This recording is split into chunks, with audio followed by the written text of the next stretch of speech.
I underholdning, ja, der var det jo magi og kampsport. Nej, min fine bror! Og det virkede. Prinsessen blev så glad, at hun straks ville giftes med tryllekunstneren.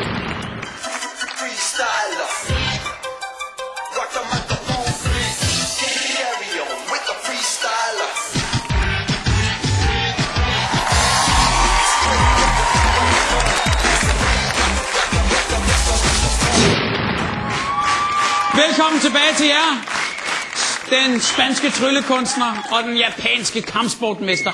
Miguel, du fik 17 point af dommerne, og Jakob, du fik et point mere, 18 point af dommerne. Og sådan her har seerne stemt på jer to. Vi starter med Miguel, og de seere, der stemte på dig, har stemt sådan her. Sammenlagt bliver det 14 point, og det vil sige, at du får 31 i alt.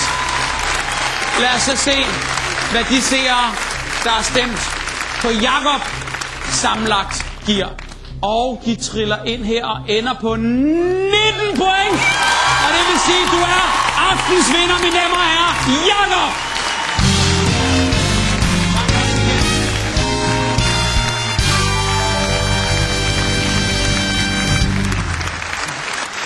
Tillykke med det, Jakob.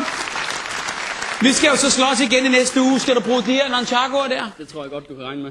Okay, så skal jeg fortælle dig, hvem du skal dyste mod. Nemlig en menneskelig rytmeboks. Tahir, prøv at se her.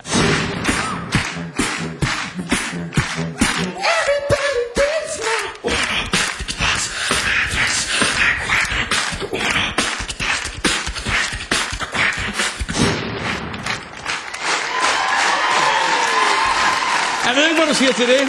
Hvad vil det om kamp til stregen i hvert fald? Det skal han bare få, så skal du have hård træning. Tak skal du have. Vi ses igen, mine damer og herrer.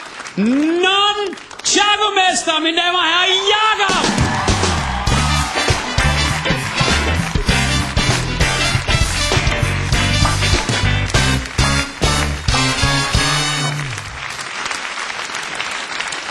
Aftens allersidste vinder, ja, det finder vi i voksensang.